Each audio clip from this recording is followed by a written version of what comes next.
Di video ini kita akan melanjutkan materi kita masih mengenai respirasi aerob bab katabolisme. Nah, di video ini mari kita memperhatikan penjelasan mengenai bagian respirasi, transport, elektron.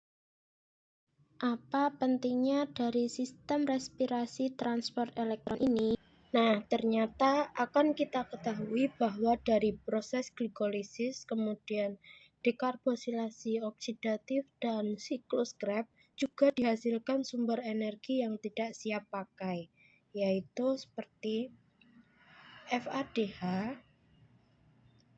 dan NADH. Ini nanti akan diubah menjadi energi siap pakai atau ATP dalam proses sistem respirasi transport elektron. Kita lihat untuk prosesnya di sini RTE merupakan tahap akhir dari respirasi. Jadi awalnya adalah glikolisis, kemudian dekarbosilasi oksidasi, siklus Krebs, dan yang terakhir adalah RTE. Di sana nanti ada peran dari oksigen sebagai asektor elektron terakhir. Nanti oksigen akan menerima ion hidrogen atau H+. Nah, dari mana ion hidrogen tersebut? Ya, dari NADH dan FADH. Sehingga pada akhirnya nanti selain ATP juga akan dihasilkan molekul air atau H2O.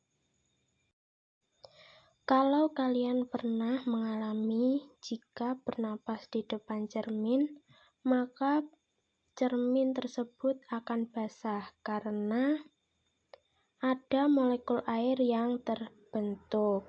Nah, H2O itu terbentuk dari peristiwa transport elektron.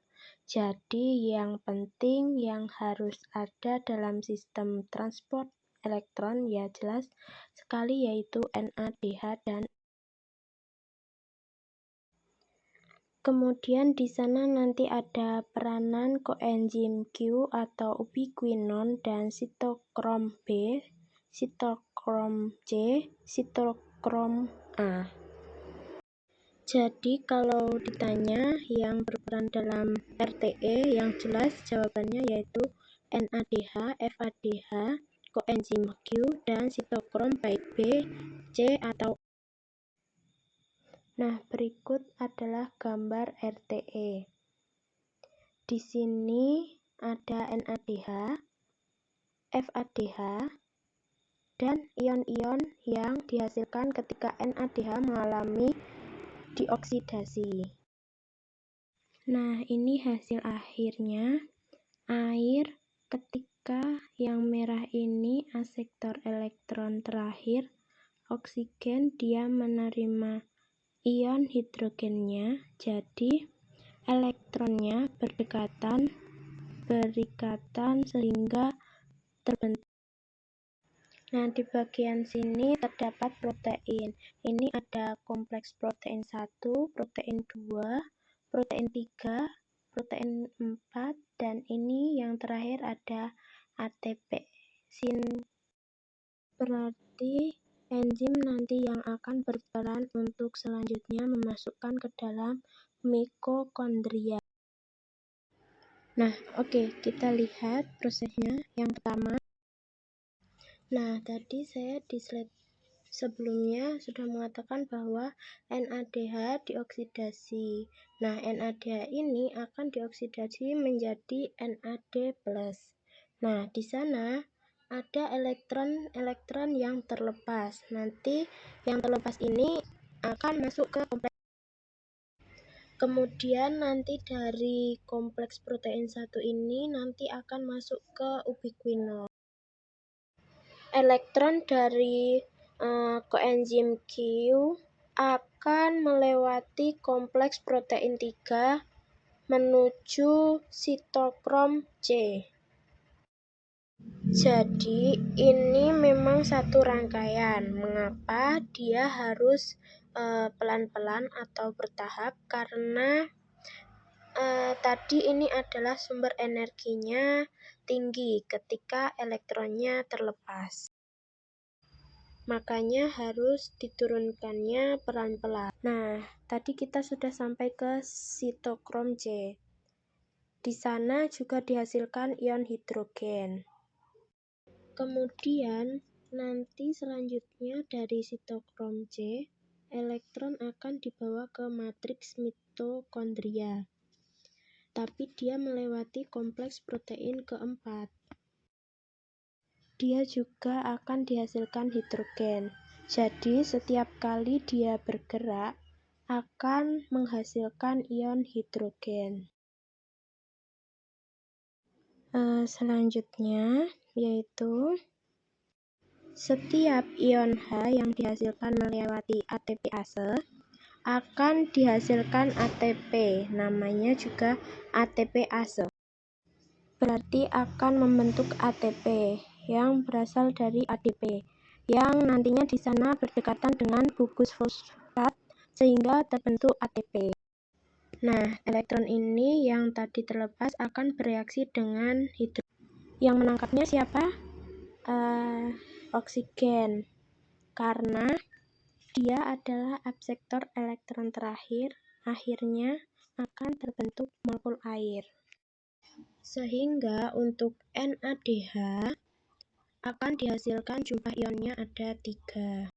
Di sini ya, hidrogennya ada 1, 2, dan 3. Sehingga ATP-nya juga ada 3. Jadi, untuk satu molekul NADH dihasilkan 3 molekul ATP. Sebenarnya di proses berikutnya sama-sama mengalami oksidasi rantai bertahap. FADH dioksidasi, posisinya berada di sini ya, membentuk FAD. Nah, di sini nanti juga elektron akan masuk ke kompleks protein kedua, kemudian ke koenzim Q atau ubiquinon. Selanjutnya akan ke sitokrom C, tetapi melalui dulu kompleks protein 3. Nah, di sini tetap dihasilkan hidrogen. Nanti juga di sini dihasilkan hidrogen. Elektron dari sitokrom C dibawa ke matriks melalui kompleks protein 4. Nanti matriksnya berada di dekat sini. Nah, sama seperti dengan NADH. Tetap dihasilkan hidrogen. Ini juga tadi awal mula dihasilkan hidrogen. Nah, selanjutnya yang ke ATPase, elektron dari sitokrom C dibawa ke matriks melalui kompleks protein 4.